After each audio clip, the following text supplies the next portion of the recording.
বিসমিল্লাহির রহমানির রহিম। আসসালামু আলাইকুম।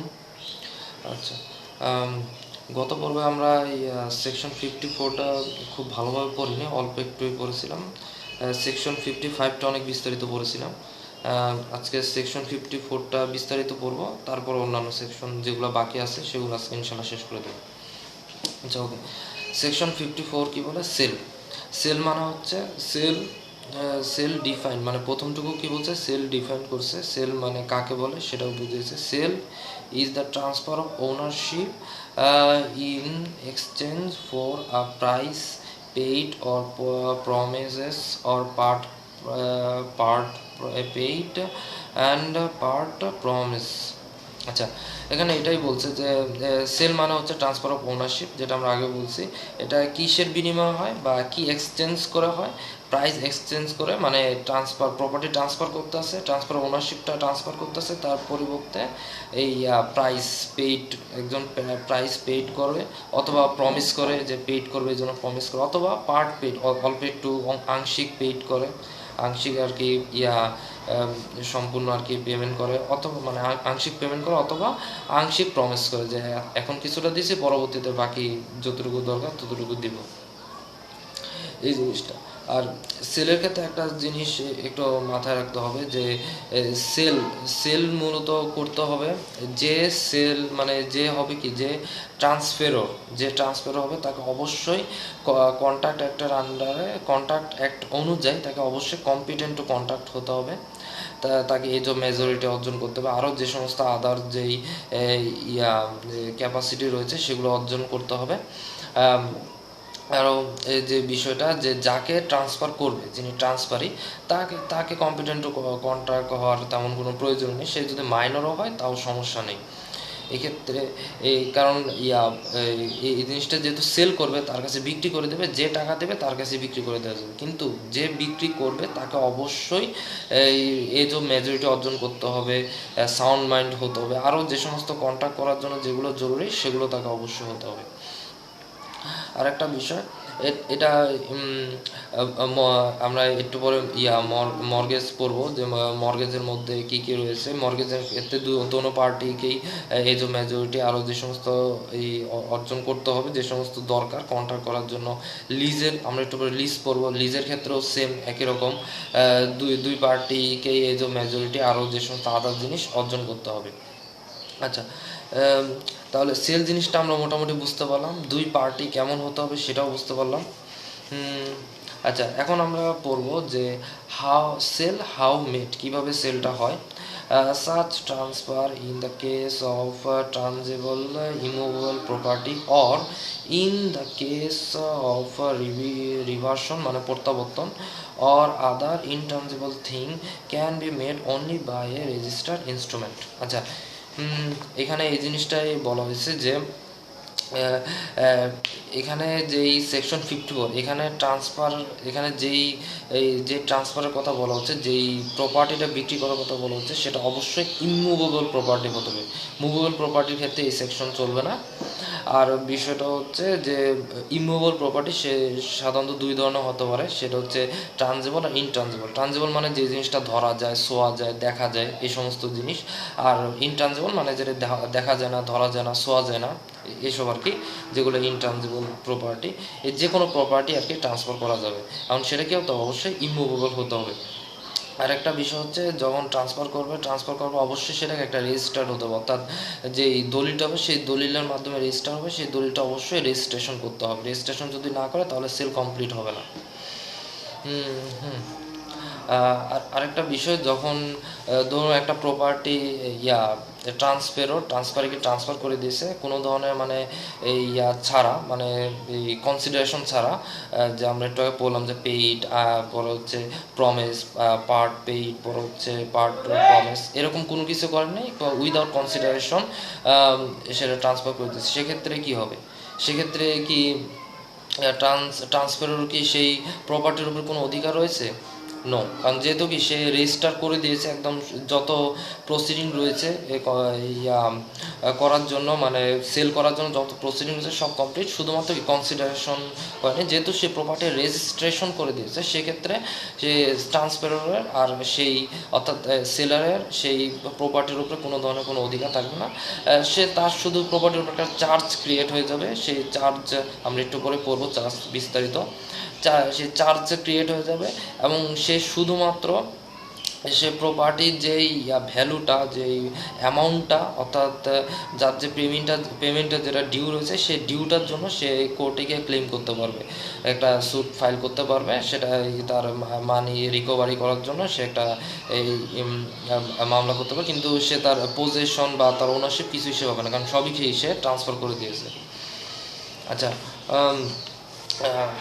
আচ্ছা, ওকে, তাহলে আমরা এখন দেখতে পারি তারপরের প্যারা, delivery of tangible immovable property takes place when the seller places buyer or such person as he directs in possession of property। মানে যখন immovable property, tangible immovable property যখন ট্রান্সফার করবে আর কি, সেলার যখন বায়ারকে ট্রান্সফার করতে পারে, অথবা বায়ার যদি অন্য কাউকে বলে যে না আমাকে না অন্য কাউকে ট্রান্সফার করে দাও, তাকেও ট্রান্সফার করবে, এটাই আর কি। আচ্ছা, তারপরের পার্টে আমরা পড়বো কন্ট্রাক্ট ফর সেল, মানে এই সেকশন 54 কন্ট্রাক্ট ফর সেল, যাকে বাংলায় বলা হয় বাইনানামা। কন্ট্রাক্ট ফর সেল, আচ্ছা আগে একটু আমরা এটা পড়ে নিই পুরোটা। A contract for the sale of immovable property is a contract that a sale of such property shall take place on terms settled between the parties. It does not of itself create any interest or in or charge on such property। মানে contract of sell হচ্ছে একটা property transfer করবে বা একটা property কিনবে বা বিক্রি করবে, এই জন্য একটা কন্ট্রাক্ট করা, যে আমি 6 মাস বা 1 বছর পরে, তো মানে ধরুন এ এবং বি এর মধ্যে কন্ট্রাক্ট হচ্ছে, এ হচ্ছে প্রপার্টি ওনার, এবং বি হচ্ছে এর প্রপার্টিটা কিনবে। এখন বি এর সাথে একটা কন্ট্রাক্ট করে নিয়েছে, যে কন্ট্রাক্ট করছে, একটা চুক্তি করে নিয়েছে যে সে 5-7 বছর বা 5 বছর পরে এর প্রপার্টিটা কিনবে। এখন কেনার আগে এই যত টাকা পয়সা আছে সব ধীরে ধীরে পরিশোধ করবে বা একসাথে পরিশোধ করতে পারে। এখন এ যাতে করে এই প্রপার্টিটা অন্য কাউকে বিক্রি করতে না পারে, এই জন্য বি তার সাথে একটা চুক্তি করে নিয়েছে, যেটাকে আমরা এই যে কন্ট্রাক্ট ফর সেল অথবা বায়নানামা আমরা বলি। এই চুক্তিটার কথা এখানে বলা রয়েছে। আর এই কন্ট্রাক্ট ফর সেল, এই এই চুক্তিটা মানে বায়নানামা করার কারণে সেই প্রপার্টির উপরে কোনো ধরনের ইন্টারেস্ট বা চার্জ কোনো কিছুই বির কি ক্রিয়েট হবে না। কারণ আমরা সেলের ক্ষেত্রে যেটা পেলাম, যে প্রপার্টি যখন ট্রান্সফার হয়ে যাবে, প্রপার্টি মানে যখন বিক্রি করে দেবে তখন ট্রান্সফার অফ ওনারশিপ, মানে ওনারশিপটা ট্রান্সফার হয়ে যাবে, কিন্তু কন্ট্রাক্ট ফর সেলের ক্ষেত্রে কোনো কিছু ট্রান্সফার হবে না। জাস্ট একটা দাবি থাকবে যে আমি ভবিষ্যতে ইনশাল্লাহ যখন আমি সব ক্লিয়ার করে দেবো, তখন আর কি তোমার প্রপার্টিটা আমি আমার কাছে, তোমার প্রপার্টিটা আমার কাছে ট্রান্সফার করে দেবে, এটা আর কি, এর বেশি কিছু না। আচ্ছা, এখন 54A আমরা যাই। সেখানে বলা হয়েছে contract for sale to be registered ETC. একটু কিন্তু আমরা এই রেজিস্ট্রেশনের কথা কিন্তু পড়ি না, রেজিস্ট্রেশন করা শুধুমাত্র এই বিক্রির ক্ষেত্রে আমরা পড়ছি, কিন্তু কন্ট্রাক্ট ফর সেল বায়নানামা সেক্ষেত্রেও কিন্তু কি রেজিস্টারটা করতে হবে। আচ্ছা, এখানে অনেক কিছুই বলা হয়েছে এই সেকশনের মধ্যে, এত বিস্তারিত পড়বো না। তবে এখানে একটা আইনের কথা বলা হয়েছে, রেজিস্ট্রেশন অ্যাক্ট 1908, মানে 1908 সালে একটা রেজিস্ট্রেশন অ্যাক্ট রয়েছে। এই আইনের আন্ডারে বায়নানামাটা অবশ্যই রেজিস্ট্রেশন করতে হবে। কারণ এখান বিষয়টা হচ্ছে বায়নানামা যখন একটা লিখিত একটা কাগজে যখন সব কিছু লেখা টাকা হবে, আমরা যে পার্ট পারফরমেন্সে যেটা আর কি আমরা পড়েছিলাম, যে একটা লিখিত একটা ডকুমেন্টে কি কাজ করবে, ভবিষ্যতে কি করবে, প্রপার্টি রিলেটেড যা সব কিছু লিখে টেকে রাখছে আর কি, কিনবে ভবিষ্যতে, রেজিস্টার করবে, তবে এটা ভবিষ্যতের ব্যাপার। এই জিনিসটা আর কি আপনার বায়নানামাতে যখন লিখে রাখবে, সেই লিখিত যে ডকুমেন্টটা সেটা রেজিস্ট্রেশন করতে হবে। যদি রেজিস্ট্রেশন না করে, সেই এই যে বায়নানামাটা সেটা কি কার্যকর হবে না, সেটা আদালতের কাছে সেটা পেশ করা যাবে না। যে বায়নানামা আমি বায়না করেছি, তারপরও আমার আমি যে প্রপার্টিটা বায়না করেছি যে ওনার সে অন্য কারো কাছে বিক্রি করে দিচ্ছে, না, এটা হবে না। যদি আদালতের কাছে ডকুমেন্টটা পেশ করতে হয়, তো অবশ্যই সেটাকে রেজিস্ট্রেশন করতে হবে, বায়নানামাটা রেজিস্ট্রেশন করতে হবে। যেদিন রেজিস্ট্রেশন হবে সেদিন থেকে কি বায়নানামাটা কার্যকর বলে ধরে নেওয়া হবে। আর যেটা আর কি সেল ডিড, যেটা সেল ডিডের ক্ষেত্রে হচ্ছে একটু ভিন্ন। আচ্ছা, আরেকটা জিনিস, একটা লিমিটেশন এখানে একটু বলে রাখি, লিমিটেশন একটার আন্ডারে, সেটা হচ্ছে এই যে বায়নানামাটা রেজিস্ট্রেশন করতে হবে যেদিন সিগনেচার করা হবে সেদিন থেকে 1 মাসের মধ্যে বায়নানামাটা রেজিস্ট্রেশন করতে হবে। আর এই রেজিস্ট্রেশন যদি না করে সেক্ষেত্রে আরও বিভিন্ন এই যে চার্জ আছে, যত ধরনের মানে কী বলে আর কি, জরিমানা দিয়ে তারপর রেজিস্ট্রেশন করতে হবে, সেটা ভিন্ন জিনিস। আর সেল ডিড যেটা তৈরি করবে, সেল ডিড যেদিনকার দুই পার্টির মধ্যে কথাবার্তা হবে, তারা একটা লিখিত একটা ডকুমেন্টের মধ্যে সব সেলের ব্যাপারে যত ধরনের যা কিছু আছে লিখবে। মানে আরেক মানে এটা কন্ট্রাক্ট ফর সেল না, এটা ডিফারেন্ট আরেকটা, যেটা আশা করি বুঝতে পেরেছেন। এই সব কিছু আর কি একটা ডকুমেন্টের মধ্যে লিখবে, দুই পক্ষ সিগনেচার করে দেবে। যেদিন সিগনেচার করবে সেদিন থেকে এটা কি কার্যকর বলে ধরে নেওয়া হবে। আর সেদিন থেকে 3 মাসের মধ্যে সেটা রেজিস্ট্রেশন করতে হবে। সব 4 মাস, বিশেষ ক্ষেত্রে 4 মাস করা যায়, সেক্ষেত্রে জরিমানা দিয়ে আরও বিভিন্ন চার্জেস সেগুলো ক্লিয়ার করে সেক্ষেত্রে রেজিস্ট্রেশন করা যাবে। মূলত 3 মাসের মধ্যে রেজিস্ট্রেশন করতে হবে। আর যদি রেজিস্ট্রেশন না করে সেক্ষেত্রে কি আদালতে পেশ করা যাবে না। রেজিস্ট্রেশন করলেই সেই কি সেল ডিডটা আদালতে পেশ করা যাবে। এই হলো কন্ট্রাক্ট ফর সেল আর কন্ট্রাক্ট আর যে সেল ডিডের মধ্যে পার্থক্য। সেল ডিড যেদিন সিগনেচার হবে সেদিন কার্যকর হবে, আর কন্ট্রাক্ট ফর সেল কি যেদিন রেজিস্ট্রেশন হবে সেদিন থেকে কার্যকর বলে ধরে নেওয়া হবে।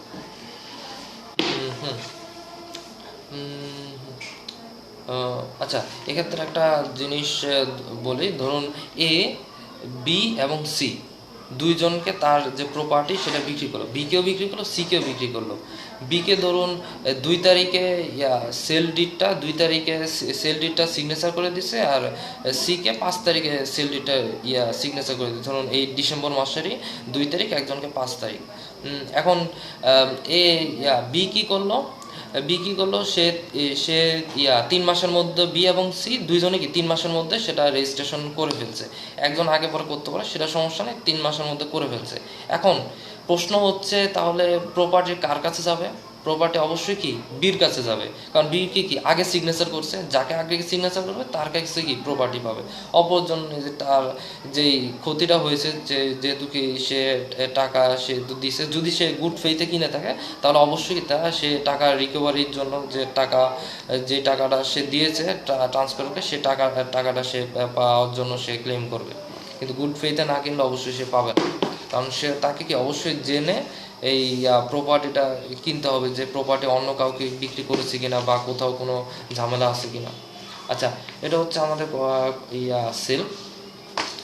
আচ্ছা, এখন আমরা এটারই একই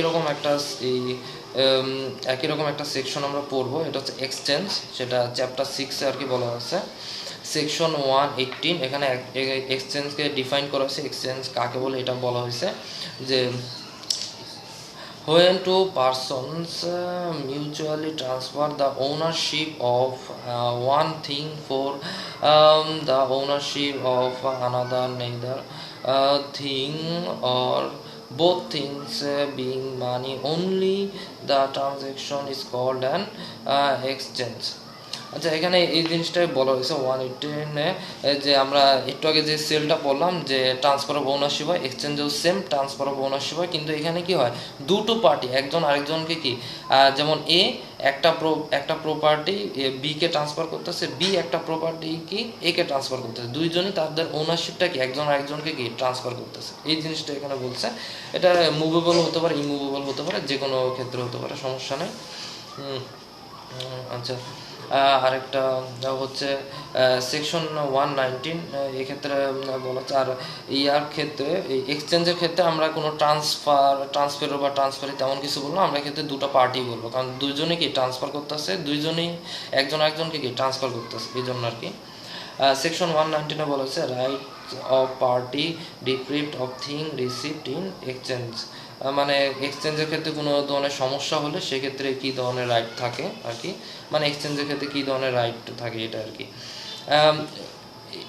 এই সেকশনের মধ্যে এটাই বলা হচ্ছে যে যেই যেমন ধরুন এ বিকে কোনো একটা এ বিকে ট্রান্সফার করলো, বি একে আবার ট্রান্সফার করলো, কিন্তু বিকে যে এ যেই প্রপার্টিটা ট্রান্সফার করেছে সেই প্রপার্টিতে কোনো সমস্যা রয়েছে, মানে এ বিকে যে প্রপার্টিটা ট্রান্সফার করেছে, এখন বির কাছে যে প্রপার্টিটা রয়েছে যেটা এ থেকে সে পেয়েছে, এই প্রপার্টিতে কোনো ধরনের ডিফেক্ট রয়েছে, কোনো ধরনের ত্রুটি রয়েছে। এখন এ বির কাছে কী ধরনের রেমেডি রয়েছে? বির কাছে দুটো রেমেডি রয়েছে।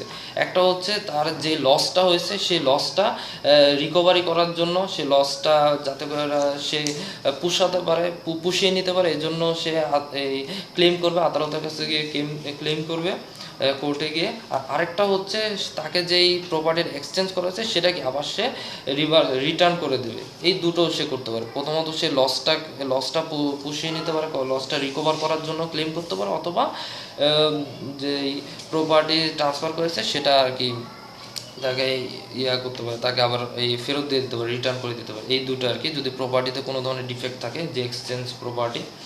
আচ্ছা, তারপর বলছে rights and liability, section 120 rights and liabilities of parties, মানে পার্টিদের রাইটস অ্যান্ড লাইবিলিটি। এটা সেলের ক্ষেত্রে আমরা যেটা পড়েছি সেকশন 55 এর আগের ভিডিওতে, সেই সেম জিনিস এখানে বলা হয়েছে।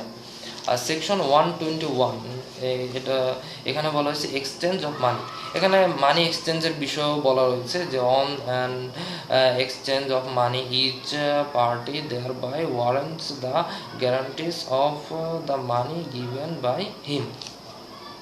এক্ষেত্রে মানে মানিও এক্সচেঞ্জ করতে পারবে, এই অনুমতিটাও এখানে দেওয়া হয়েছে। এখানে কিন্তু এখানে শর্ত হচ্ছে যে মানিটা ট্রান্সফার করবে সেটা সেম কান্ট্রি হতে হবে, অর্থাৎ আমি যেমন বাংলাদেশি, আমি অপর একজন বাংলাদেশি বন্ধুকে কি বাংলাদেশি যে টাকা, যে মুদ্রা, অর্থাৎ টাকাটাকে ট্রান্সফার করতে পারবো, অন্য কোনো কিছু না। আমি রুপি বা ভারতের যেই কারেন্সিটা চলে মুদ্রা, যে রুপি এবং টাকা কি আমি ট্রান্সফার করতে পারবো না, টাকাটাকে কি আমাকে ট্রান্সফার করতে হবে।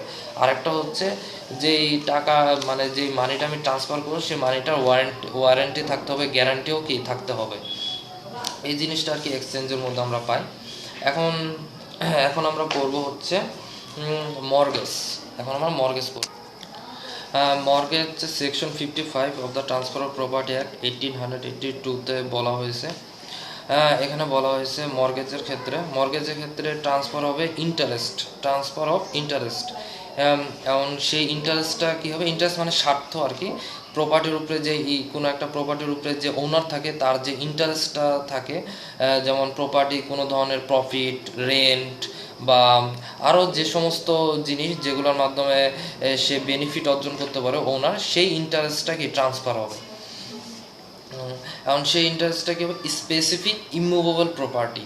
মর্গেজের ক্ষেত্রে কী হবে? ইমুভেবল প্রপার্টি কী হবে? ইমুভেবল প্রপার্টি স্পেসিফিক মানে নির্দিষ্ট করে ইমুভেবল প্রপার্টির ইন্টারেস্টটা কী হবে? ট্রান্সফার হবে।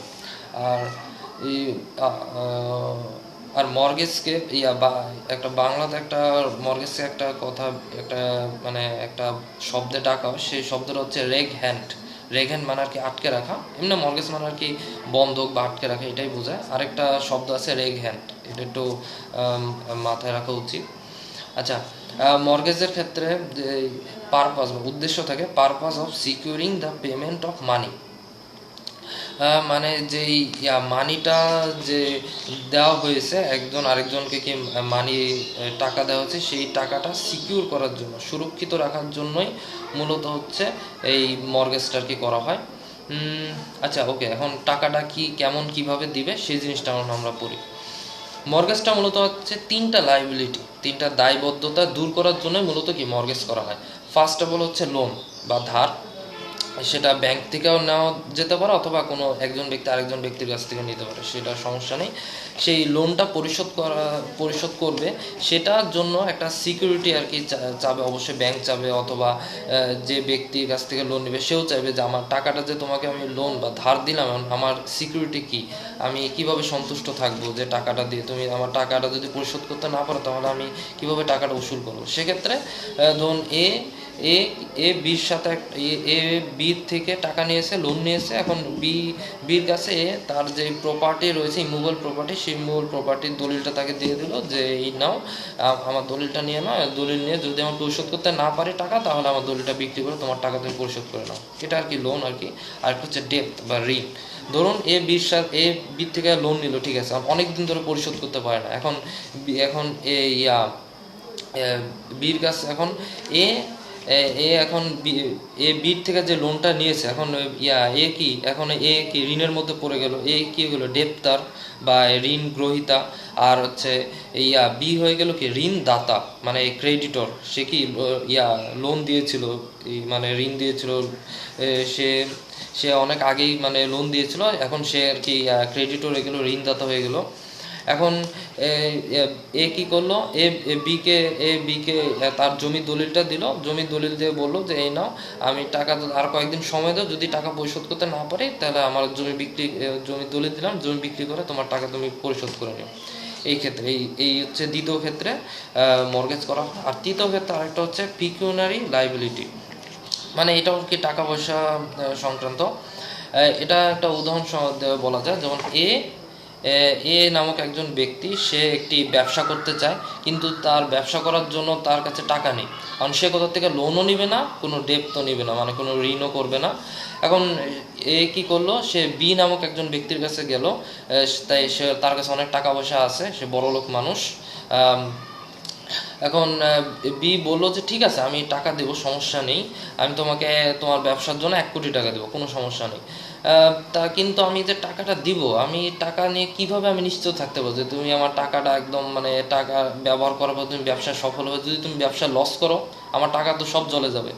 তখন এ বললো ঠিক আছে, আমার আমার এই নেন আমার প্রপার্টির ডিড, আমার প্রপার্টির দলিল। আমার প্রপার্টির মূল্য হচ্ছে এই 2 কোটি টাকা। যদি যদি কখনো আমি ব্যবসাতে লস করি, তাহলে আমার প্রপার্টি বিক্রি করে আপনার 1 কোটি টাকা আপনি নিয়ে যান একটা সিকিউরিটির জন্য।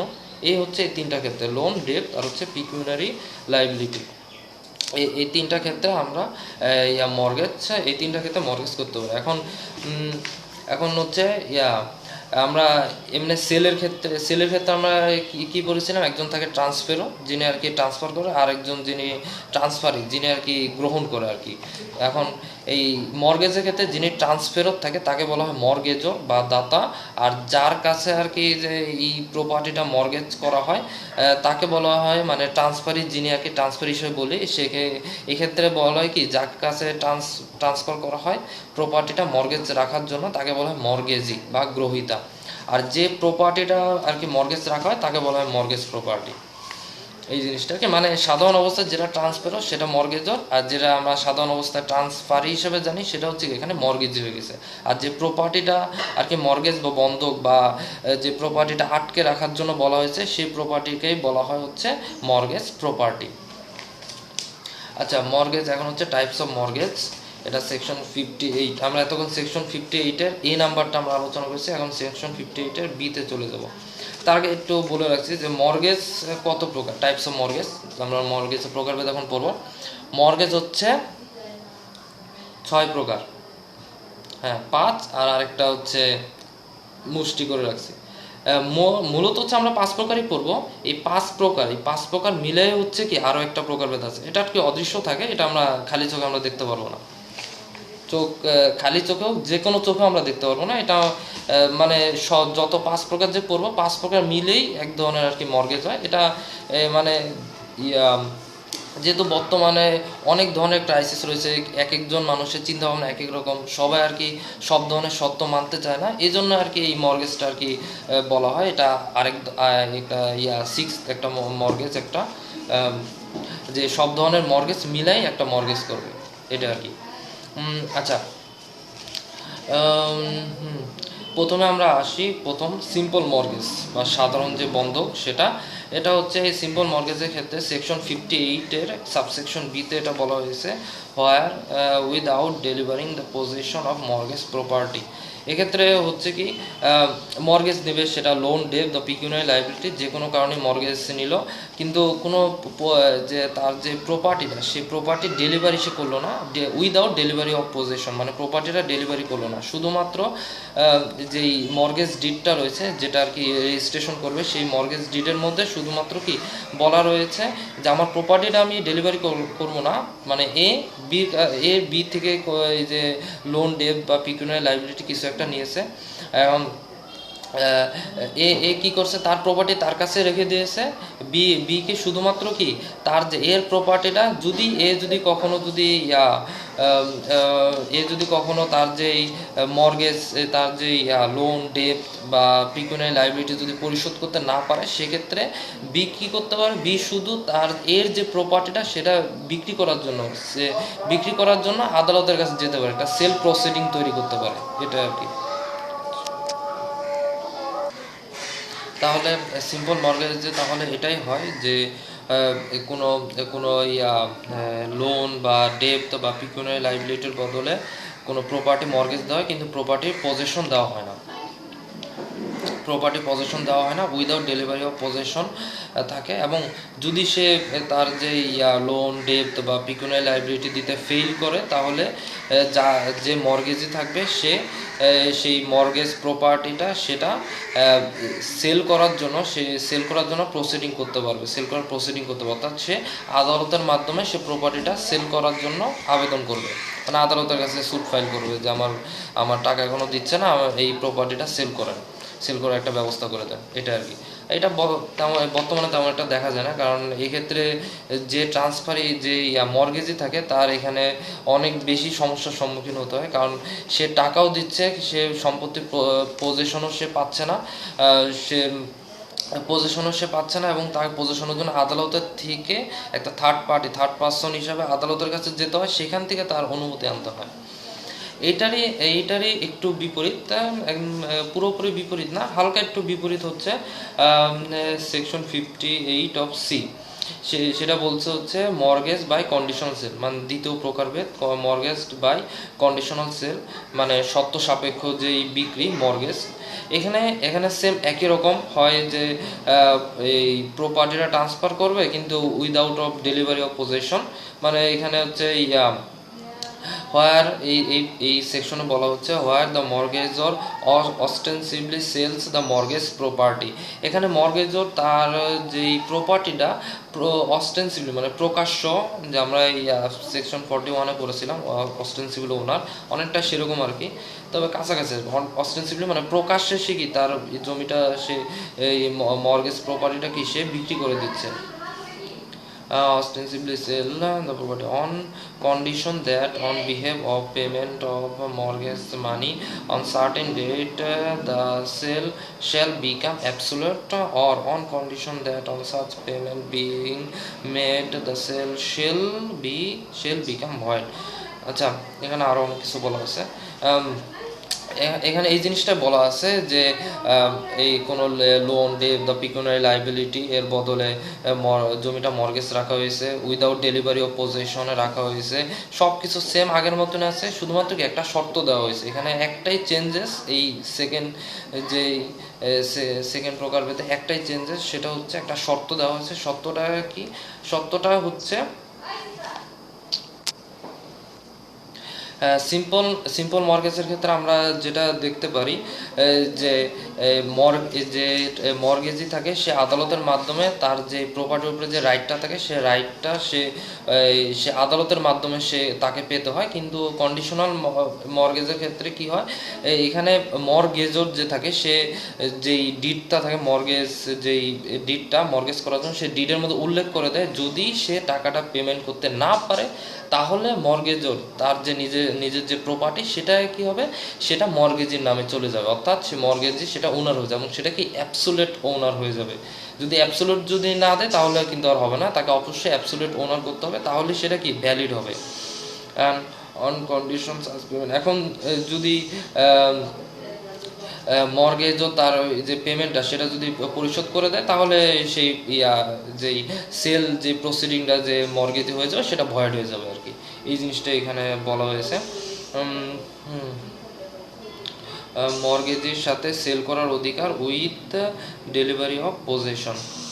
আচ্ছা, এখানে এখানে এই জিনিসটাই থাকে যে এখানে হচ্ছে যে মর্গেজিকে তার তার ডেলিভারি তার কি বলে আর কি, তার মর্গেজ প্রপার্টিটা সেটা আর কি করে দেয়, ডেলিভারি করতে। সরি, প্রথমে ভুল বলছিলাম। এই ক্ষেত্রে তার যে প্রপার্টিটা সেটা মর্গেজের কাছে চলে যায়।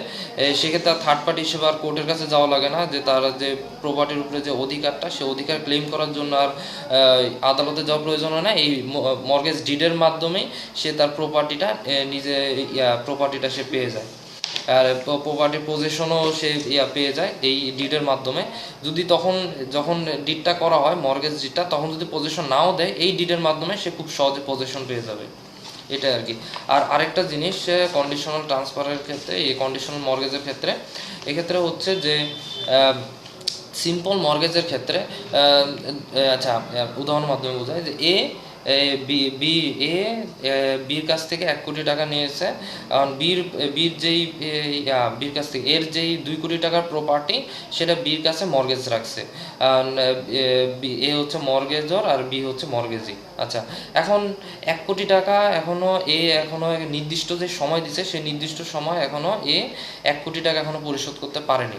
এখন বি কি করছে, আদালতের মাধ্যমে, সিম্পল মর্গেজের ক্ষেত্রে আমি বলছি, সিম্পল মর্গেজ, বি আদালতের মাধ্যমে গিয়ে তার যেই 1 কোটি টাকা, সে 1 কোটি টাকা বিক্রি করে আদালতের মাধ্যমে সে তার রাইটটা সে ক্লেম করছে, এবং আদালত সেটা তার পক্ষে রায় দিয়েছে, এবং সে 2 কোটি টাকার প্রপার্টি সেটা বিক্রি করে তার 1 কোটি টাকা সে নিয়ে বাকি যে টাকা সেটা আবার একে আবার ফেরত দিয়ে দিয়েছে। কিন্তু কন্ডিশনাল যে মর্গেজ, সেক্ষেত্রে বিষয়টা একটু চেঞ্জেস। এখানে আমি মূলত এই জায়গায় বলতে চাচ্ছিলাম যে এখানে একটু চেঞ্জেস। এখানে হচ্ছে যে এই মর্গেজ ডিডের মাধ্যমে প্রপার্টির পজিশন দিয়ে দেওয়া হয়, এবং প্রপার্টির যে ওনারশিপ সেটাও দিয়ে দেওয়া হয় অ্যাবসুলেটলি দিয়ে দেওয়া হয়। অ্যাবসুলেটলি মানে কি, সে যদি মারা যায়, মর্গেজে মারা যায়, তাহলে তার যে লিগ্যাল ইয়ার যারা থাকে আর কি, তার যে সাকসেসর যারা থাকে, তারাও কি সেই প্রপার্টি তারা ভোগ দখল করতে পারবে, আর যতটুকু এর অধিকার থাকবে আর কি, এই বিয়ের অধিকার। এখানে যেহেতু অ্যাবসুলেটলি মানে পুরোটার উপরে অধিকার থাকবে। এখন এখানে হচ্ছে বিষয়টা সত্য এটাই যে এখানে অ্যাবসুলেটলি দেওয়া হয়েছে। এখন যেটা বললাম আর কি, যে 2 কোটি টাকা প্রপার্টি কার, এর প্রপার্টি মূল্য 2 কোটি, সে বি থেকে নিয়েছে কত, 1 কোটি। এখন যখন মর্গেজ ডিডের মধ্যে অ্যাবসুলেটলি ওনার হিসেবে তাকে বলে দেওয়া হবে, কন্ডিশন দেওয়া থাকবে, যদি 1 কোটি টাকা পরিশোধ করতে না পারে, তাহলে যে প্রপার্টি, সে প্রপার্টি সম্পূর্ণ ওনারশিপটা সেটাই কার কাছে চলে যাবে, বিয়ের কাছে চলে যাবে। বিয়ের যে 2 কোটি টাকার যে প্রপার্টি, পুরোটাই চলে যাবে। এক্ষেত্রে এটা দেখবে না বিয়ের প্রপার্টির মূল্য কত, 1 কোটি না 2 কোটি না 3 কোটি বা 50 লক্ষ বা 10 লক্ষ, সেটা দেখবে না। এখানে এটাই দেখবে যে কোন প্রপার্টি, এর যে মর্গেজ প্রপার্টি, সেটা কি কন্ডিশনের মধ্যে উল্লেখ করা আছে কিনা, যে কন্ডিশনটা আছে কিনা, যে প্রপার্টিটা ট্রান্সফার করা যাবে কিনা। অর্থাৎ প্রপার্টি যত মূল্যই থাকুক না কেন, পুরাটাই কি ট্রান্সফার হয়ে যাবে। সেক্ষেত্রে আর ওই যে বিক্রি করে বাকি টাকা যে পরিশোধ করার ব্যাপার, এই কন্ডিশনের ক্ষেত্রে সেই কোনো কিছু না, পুরোটার মালিকই বিয়ে হয়ে যাবে। অর্থাৎ এক্ষেত্রে যদি প্রপার্টিটার ভ্যালু, যদি যে টাকার জন্য মর্গেজ রাখা যাবে, সেই টাকাটা মানে লোন, ডেট বা পিকুনারি ট্রান্সফার, এর থেকে যদি প্রপার্টিটার ভ্যালু যদি বেশি হয়, তাহলে অবশ্যই যে ট্রান্সফারে যে মর্গেজে সেই লাভবান হয়। তাই এই কন্ডিশন মূলত এখানে এই জিনিসটা একটু ব্যতিক্রম আছে। আমরা সিম্পল মর্গেজে কি বলছিলাম, উইদাউট ডেলিভারি অফ পজেশন, আর কন্ডিশনাল ট্রান্সফার আমরা পড়েছি উইথ ডেলিভারি অফ পজেশন। আর এখানে প্রথমটাতে আমরা সিম্পল মর্গেজে পড়েছি যে যেই ট্রান্সফারটা হবে, মর্গেজি তার টাকাটা, তার যে লোন, ডেট বা পিকিউনারি লাইবিলিটি, সেটা ক্লেম করার জন্য আদালতের সাহায্য নিতে হবে। কিন্তু কন্ডিশনাল মর্গেজের ক্ষেত্রে আমরা সেই রকম কিছু দেখতে পাই না। আমরা মর্গেজ ডিডের মধ্যে সব কিছু উল্লেখ থাকবে। সেক্ষেত্রে যদি মর্গেজি যদি ভাগ্য ভালো থাকে, সে লাভবান হতেও পারে। আচ্ছা, কারণ সেক্ষেত্রে এই যে মর্গেজরের যে প্রপার্টি, সম্পূর্ণ প্রপার্টি তার হয়ে যাবে কন্ডিশনাল মর্গেজের ক্ষেত্রে। আচ্ছা, এখন আমরা থার্ড চলে আসি, 58-এর ডি, ইউসিফ্যাকচারি মর্গেজ। ইউসিফ্যাকচারি মানে হচ্ছে খাই খালাসি, খাই মানে হচ্ছে খেয়ে, খালাসি মানে শেষ, মানে খেয়ে শেষ করা, এই মর্গেজ আর কি।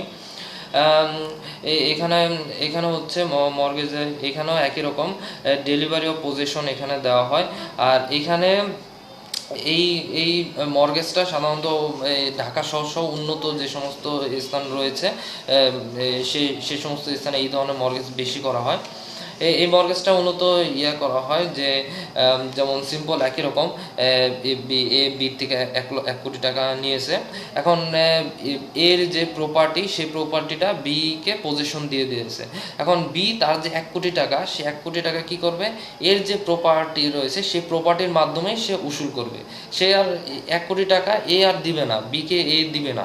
এই ইউসি ফ্র্যাকচারি মর্গেজের মাধ্যমে এর যে লাইবিলিটি রয়েছে 1 কোটি টাকা, সেই লাইবিলিটিটা কি বি তার যে এর যে প্রপার্টি, সেই প্রপার্টির মাধ্যমেই কি যে বি তার যে লাইবিলিটিটা 1 কোটি টাকা সে দিয়েছে, 1 কোটি ধীরে ধীরে সে নিয়ে নেবে বা একসাথে নেবে, সেটা তার বিষয়। মানে প্রপার্টির উপরেই সে বিভিন্নভাবে এই প্রপার্টিটার মানে ব্যবহার করেই সে তার 1 কোটি টাকাটা উসুল করে নেবে, এর কাছে আর 1 কোটি টাকা চাবে না। এটা বেশিরভাগ ক্ষেত্রে হয়, যেমন কেউ যদি কোনো একটা মানে প্রপার্টি মানে কোনো বিল্ডিং তৈরি করছে, কোনো ফ্ল্যাট তৈরি করেছে, সেই ফ্ল্যাট কারো কাছে বন্ধক দিয়ে দেয়, মানে ইউসি ফ্র্যাকচারি মর্গেজের মাধ্যমে বন্ধক দিয়ে দেয়, যে যে যতটুকু টাকা দেয় ততটুকু টাকা ভাড়ার মাধ্যমে সে উসুল করে নেয়, যে আর কি মর্গেজে থাকে সে ভাড়ার মাধ্যমে সেই তার যে টাকাটা সে মর্গেজরকে দিয়েছে সেই মর্গেজের টাকাটা উসুল করে নেয়। আশা করি বুঝতে পেরেছেন এই জিনিসটা আর কি। এখানে থাকে ইউজ করে টাকা। আচ্ছা, এখানে আর কি এই জিনিসটা আর কি যেটা বললাম আর কি, যে প্রপার্টিটা ইউজ করেই যে মর্গেজ করার জন্য যে টাকাটা দেওয়া হয়েছে, সে মর্গেজে কী করে প্রপার্টিটা ইউজ করেই তার টাকাটা উসুল করে নেয়। এটা ফ্ল্যাটের জন্য অথবা আমের কোনো বাগান থাকলে সেই আমের বাগানের জন্য এই সমস্ত ক্ষেত্রে আর কি করা হয়। মানে আচ্ছা, ইংলিশ মর্গেজ। এখন আমরা সেকশন 58E-তে আমরা যাব। English mortgage. ইংলিশ মর্গেজের ক্ষেত্রে আমরা এখন যাব। সেকশন 58E-তে বলা হয়েছে, where the mortgagor binds himself to repay the mortgage money. মানে মর্গেজর বাইন্ডস মানে বাধ্য, মর্গেজর বাধ্য, হিমসেলফ মানে নিজে বাধ্য, two repay the mortgage money মানে মর্গেজ মানি দিতে বাধ্য। সাধারণ অবস্থায় যেহেতু সে টাকা নিয়েছে, টাকা তো অবশ্যই পরিশোধ করতে হবে। On a certain date and transfers the mortgaged property absolutely to mortgage, but subject to provision is that will re-entry transfer মানে on certain date and transfers the mortgaged property মানে যে মর্গেজ যে প্রপার্টি রয়েছে, সে mortgage property একটা নির্দিষ্ট দিনে আর কি তার মর্গেজ মানিটা মর্গেজের যে মানিটা মর্গেজ মানি, সে একটা সার্টেন একটা ডেট রয়েছে, সেই ডেটের মধ্যেই সেটা পরিশোধ করতে হবে। and the transfers the mortgaged property absolutely to the mortgagee, but subject to provision that he will re-transfer it to the mortgagor upon payment of the mortgage money as agreed. The transaction is called an English mortgage. এটা এরকম আর কি, যদি নির্দিষ্ট টাইমের মধ্যে তাকে পরিশোধ করতে হবে। যদি পরিশোধ করতে না পারে তাহলে যদি পরিশোধ করতে যদি না পারে সেক্ষেত্রে অবশ্যই মর্গেজি প্রপার্টির মালিক হয়ে যাবে, অ্যাবসলিউটলি সে মালিক হয়ে যাবে। যেটা আমরা এই যে কন্ডিশনাল ট্রান্সফারের ক্ষেত্রে দেখছি, সেম একই রকম কন্ডিশনাল ট্রান্সফারের মতনই এখানেও উইথ ডেলিভারি অফ পজেশন এখানে থাকে। আর আরেকটা জিনিস এখানে বলছে যে নতুন একটা জিনিস অ্যাড করছে, সেটা হচ্ছে রিট্রান্সফার। মানে যখন আর কি মর্গেজ ওরা টাকাটা পরিশোধ করে দেবে, তখন কি করবে, যখন পরিশোধ করে দেবে, ডেট চলে গেছে, ডেটের পরে সে আর কি নির্দিষ্ট টাইমে টাকা পরিশোধ করতে হবে, কিন্তু পরিশোধ করতে পারেনি, এই জন্য মর্গেজে জমি পেয়ে গেছে। কিন্তু তারপরে যদি টাকা পরিশোধ করে তখন কী হবে, তখন আবার রিএন্ট্রি করতে হবে, রিট্রান্সফার করতে হবে, মানে মর্গেজই আবার মর্গেজরকে কি আবার ট্রান্সফার করবে। এক্ষেত্রে আবার উল্টা হয়ে যাবে, মর্গেজি হয়ে যাবে এখানে ট্রান্সফারর, আর মর্গেজর হয়ে যাবে ট্রান্সফারই, আবার তাকে রিট্রান্সফার করবে আর কি। এই জিনিসটা কি একটু চেঞ্জেস এখানে আছে ইংলিশ মর্গেজের ক্ষেত্রে। এই সব কিছু একটা ডিডের মধ্যে সব কিছু উল্লেখ থাকবে, এই আর কি। আর এখন আমরা সেকশন 58 অফ 5-এ আমরা যাব। আচ্ছা, এটা হয় এই ফসলের জমির ক্ষেত্রে এই ট্রান্সফারটা করা যায়, অনেক অনেক ক্ষেত্রে হয় ফসলের জমি, ইংলিশ মর্গেজটা অনেক ক্ষেত্রে ফসলের জমি, সেক্ষেত্রে এই ইংলিশ মর্গেজটা হয়। আচ্ছা, okay. Mortgage by deposit of title deeds, মানে দলিলের ক্ষেত্রে যে মর্গেজটা হয়, এটা সেকশন 58 অফ এফ, এখানে আর কি এই ব্যাপারে বলা রয়েছে। Where a person in the town of Dhaka, Narayanganj and Chittagong and in any other town which the government may by notification in the official gazette specify in this behalf delivers to a creditor on his agent documents of title to immovable property with intent to create security thereon, the transaction in call mortgaged by deposit of title deeds. আচ্ছা, deposit মানে আর কি জমা বা আমানত। এক্ষেত্রে আর কি এই কয়েকটা নির্দিষ্ট জায়গার কথা উল্লেখ করে দিয়েছে, ঢাকা, নারায়ণগঞ্জ, চিটাগং, এই সমস্ত স্থানে আর কি এই অনুমতিটা আছে। যে অনেক সময় এরকম হয় যে আমাদের অনেক এখন এই মুহূর্তে অনেক টাকার প্রয়োজন, কিন্তু মর্গেজ করতে গেলে কোনো একটা প্রপার্টি যদি মর্গেজ করতে যায় তাহলে তো সেখানে অনেক ঝামেলা, অনেক সময় সাপেক্ষ ব্যাপার, অনেক কিছু করতে হবে। সেক্ষেত্রে কী হয় যে মর্গেজের যে টাইটেল যে ডিডটা রয়েছে, মর্গেজ যেই যে প্রপার্টির যে ওনারশিপ যে ডিডটা রয়েছে, যে প্রপার্টির দলিলটা, সেটা একজনকে দিয়ে দিলাম যে নেন বা আমার দলিলটা আপনি নেন, তার পরিবর্তে টাকাটা আমাকে দেন। এই মুহূর্তে টাকাটা খুবই দরকার, পরবর্তীতে এসে আমরা যে মর্গেজের যে প্রসিডিং সেটা আমরা করে নেব, আপাতত আমার দলিলটা আপনি নিয়ে নেন। অনেকটা এরকম আর কি, যে দলিলটা জমা নিয়ে টাকা নেওয়া, এই ব্যাপারে এখানে বলা হয়েছে। এখানে নির্দিষ্ট কিছু জায়গার কথা বলা হয়েছে, যে এই সমস্ত জায়গায় আর কি গভর্নমেন্ট নোটিফাইজ দ্য অফিসিয়াল গ্যাজেট, মানে গভর্নমেন্ট অফিসিয়াল গ্যাজেটের মাধ্যমে এটার অনুমোদন দিয়েছে আর কি। আচ্ছা, মানে সিম্পল জিনিস এটাই যে দলিল দিব, টাকা নিব, বাস এটাই আর কি। এখন আমরা লাস্ট পড়বো আর কি, 5 number anomalous mortgage. Anomalous mortgage এখানে এটা হচ্ছে 58 অফ জি 6। এটা তেমন কঠিন কিছু না, এটা একদম সহজ। এটা এখানে বলা হয়েছে যে mortgage which is not a simple mortgage, mortgage by conditional and an usufructuary mortgage, an English mortgage, or a mortgage by deposit of title deeds within the meaning of the section called an anomalous mortgage.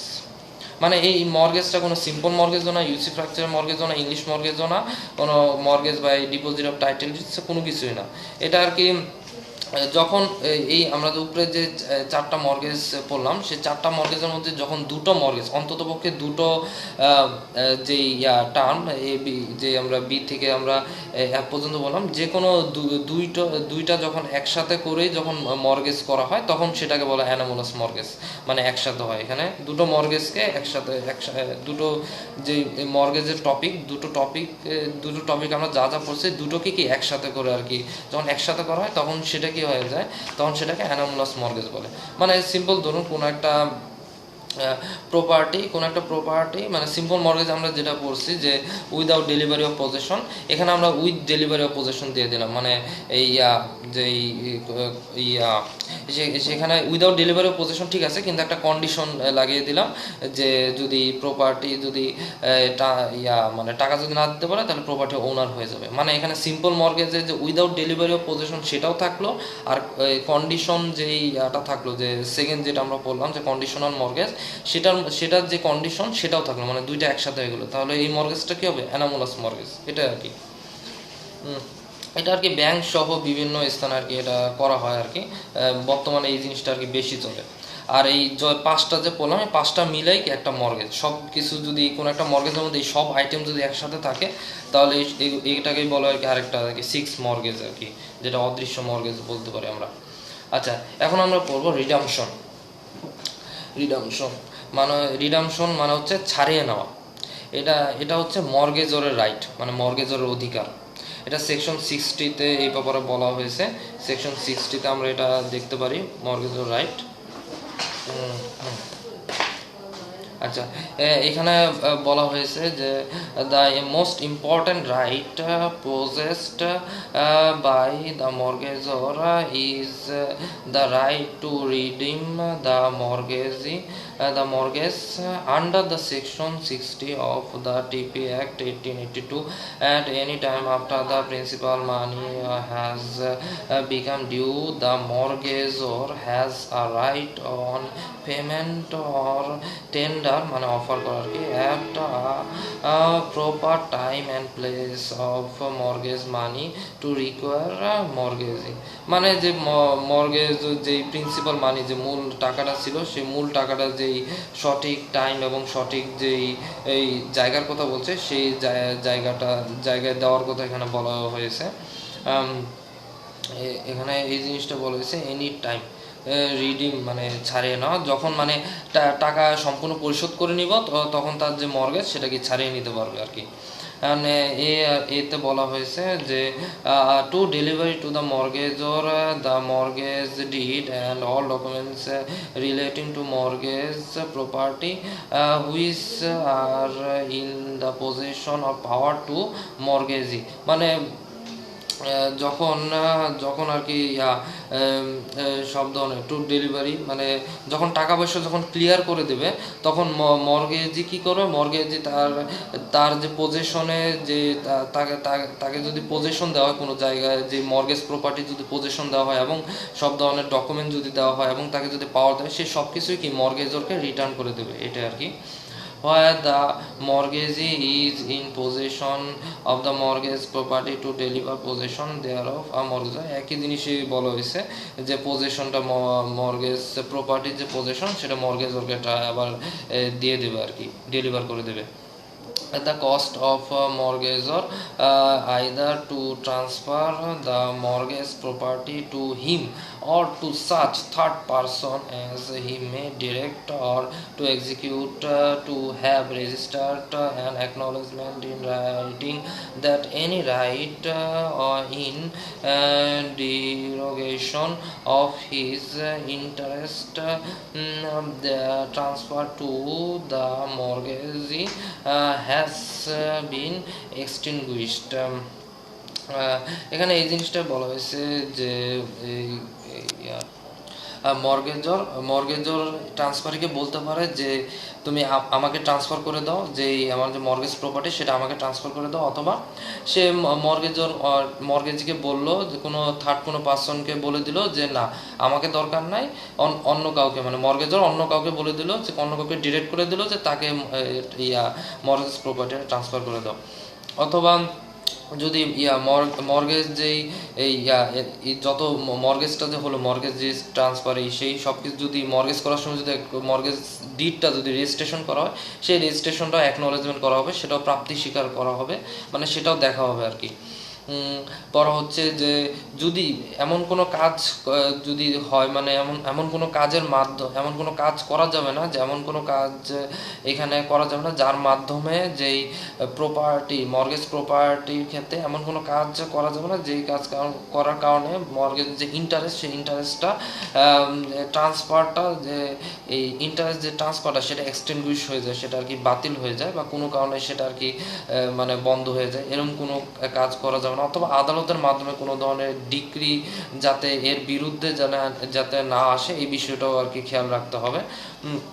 অর্থাৎ আমরা যতটুকু পড়লাম তার মধ্যে আমরা এটাই বুঝতে পারলাম যে যখন একটা মর্গেজ যখন করা হবে তার একটা নির্দিষ্ট টাইম এবং ডেট থাকবে যে এর মধ্যে টাকাটা পরিশোধ করে মর্গেজ যা কিছু মর্গেজ রাখা হয়েছে মর্গেজ প্রপার্টি যে ডকুমেন্ট যা কিছু রয়েছে সেগুলো আর কি ফেরত নিতে হবে, সেই কাজটা আর কি মর্গেজর করবে, এটা আর কি মর্গেজরের অধিকার, মর্গেজরস রাইট, মর্গেজরের অধিকার।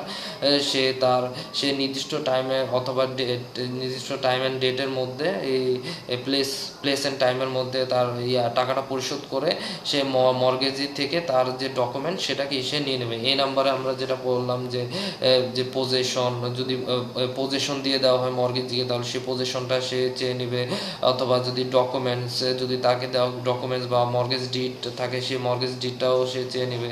বি নাম্বারে আমরা একই জিনিসই বললাম, যদি পজেশন দেওয়া থাকে পজেশন যদি তাকে দিয়ে দেওয়া হয় তাহলে সে পজেশনটা নিয়ে নেবে। আর সি নাম্বারে আমরা যেটা বললাম যে মর্গেজ মর্গেজর নিজেকেও বলতে পারে যে আমাকে ট্রান্সফার করে দাও, অথবা সে অন্য কোনো পার্সনকে ডিরেক্ট করে দিতে পারে যে তাকে, থার্ড কোনো পার্সনকে যে তাকে দাও। অথবা এখানে আরেকটা জিনিস বলা হয়েছে যে যদি মর্গেজ ডিডটা রেজিস্টার্ড করা হয় তাহলে সেটাও অ্যাকনলেজমেন্ট করা হবে।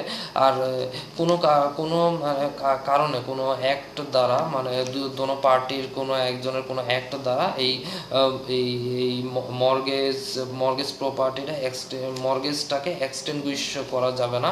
এক্সটেনগুইশ যেন না হয় এই বিষয়টা আর কি খেয়াল রাখতে হবে। তার দুইজনের যে রাইটটা থাকে সে রাইটটা যাতে করে যেন ডিরোগেশন মানে অবমাননা না হয় সেই বিষয়টা একটু খেয়াল রাখতে হবে। পরে বলা হচ্ছে the right conferred by this section is called a right to redeem and a suit to enforce is called a suit of redemption. মানে এখানে যে রাইটটা বলা হয়েছে, রাইটটা কনফার্ড করা হয়েছে, রাইটটা প্রদান করা হয়েছে এই সেকশনে, এটাকে বলা হয় রাইট টু রিডিম। মানে এই রাইটটাকে বলা হয় রাইট টু রিডিম, মানে ছাড়িয়ে নেওয়ার যে অধিকার সেটা।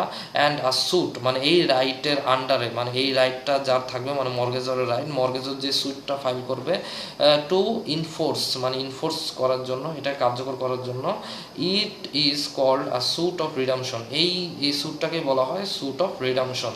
এটা কি মর্গেজরের এই রাইটটা হচ্ছে কি মর্গেজরে কি এই স্যুটটা ফাইল করতে পারবে।